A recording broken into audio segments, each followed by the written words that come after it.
ni que se hacía en lugares remotos. Era algo que se hacía ahí al lado de las murallas de San Juan, que se hacía en las casas de la gente, que él los escuchaba cuando iba caminando por la calle, que los negros tenían una cierta organización en naciones, defendían ciertas herencias africanas.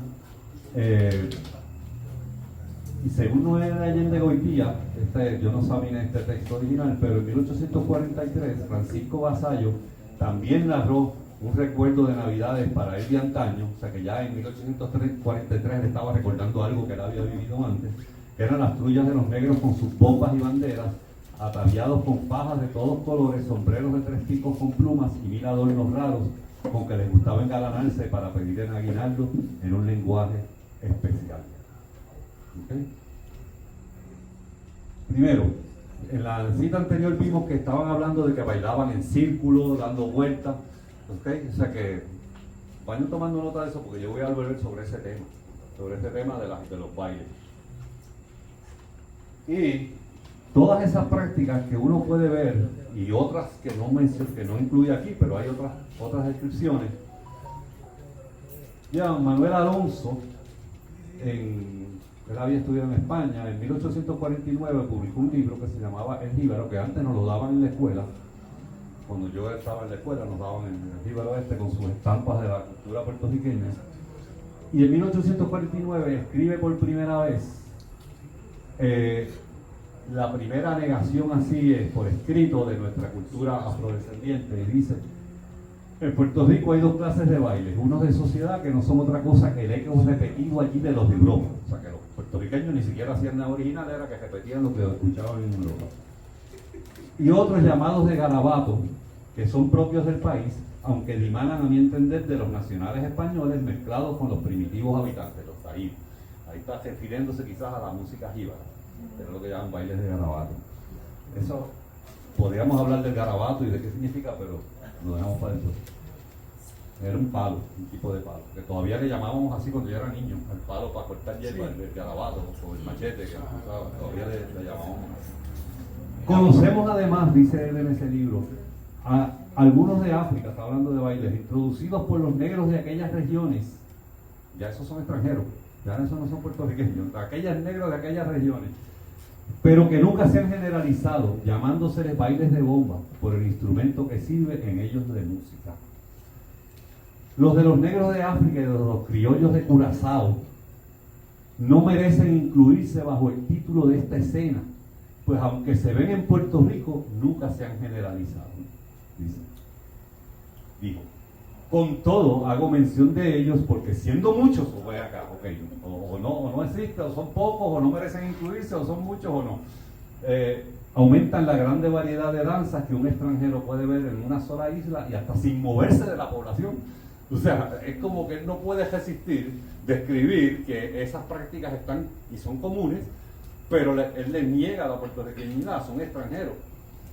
Y esa historia de ese tipo de puertorriqueñidad, esa división de los jíbaros por un lado como algo venido de España directo, y los africanos entonces, o los negros de las costas y extranjeros, y que realmente no es parte de nuestra cultura, se inaugura hacia mediados del siglo XIX y se mantiene lamentablemente hasta nuestros días. Luego en la década del 30, en 1934, Pedreira, Antonio S. Salvador, no me acuerdo cuál es su segundo nombre, Antonio Salvador Pedreira, 1934, escribió el libro Insularismo, que era otro de los que nos torturaban en la escuela con el libro, y lo voy a poner una cita de él más adelante, que vuelve y repite lo mismo, y la bomba de la montaña, de la costa, y la plena, y la música jíbara de la montaña, que es la música de nuestra herencia hispana. Vamos a ver después a lo largo de esta charla que eso no se sostiene en la realidad. O sea, nuestras prácticas musicales están mucho más imbricadas, y nuestra columna vertebral afrodescendiente incluso es fundamental para entender la historia de la música jíbara también. Eso es otra charla que podría dar otro día, pero está ahí. Voy a hacer algunos comentarios después, si me acuerdo de todo lo que le prometió para después. Estamos hablando de este hombre de 1849 que le niega, que dice que eso no es importante, pero que son muchos, pero que no lo vamos a incluir porque eso es extranjero. Sin embargo, todavía a fines del siglo XIX, aquí llegó un señor, ingeniero agrónomo, que de hecho hizo su doctorado en Cornell, Robert John Hans, y hay un parque todavía en Bayamón, un parque del predio de sus terrenos. Él sembró unos árboles y eventualmente lo han convertido en un parque. Estaba medio abandonado, vi una noticia que lo tienen medio abandonado como todo en este país. Pero la cosa es que ese señor se casó con una puertorriqueña, se mudó a Puerto Rico y murió en Puerto Rico, de hecho. Sus hijos se quedaron a vivir en Puerto Rico, y al menos uno de ellos vivió por un tiempo en Puerto Rico. Y después le mandó a la Universidad de Cornell para que la Universidad de Cornell le devolviera parte de la herencia de su padre. Bueno, es un rollo. La cosa es que este señor a fines del siglo XIX, primero, un documento que encontró Hugo en el Archivo General de Puerto Rico, y gracias a Hugo porque yo pude llegar a este documento, Hugo Viera, que está aquí con nosotros, historiador, encontró un documento donde él describe, donde él habla de un instrumento de cuerda tipo de un arpa, pero el documento está roto y no se puede leer la descripción que él hace, pero sí los asocia de alguna manera a los congos, porque en la esquina del papel dice Congo, y entonces describe un instrumento de cuerda. De nuevo, esa falacia de que los instrumentos de cuerda son los españoles y los instrumentos de solo tambor son los únicos que nos han dado los africanos.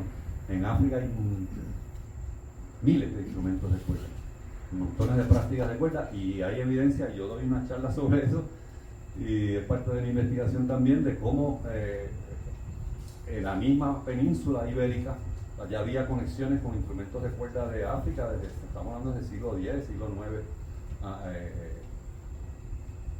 cuando estaban los llamados moros en la península ibérica. Pero es interesante que describe, pero no hay mucho más. Incluso él hace ese dibujito del instrumento de cuerda, pero ahí el papel está roto y no se puede saber nada más. Pero además de bombas grandes, entonces en ese texto también él describe los tambores grandes, enormes, y menciona otros tambores que llama yembés.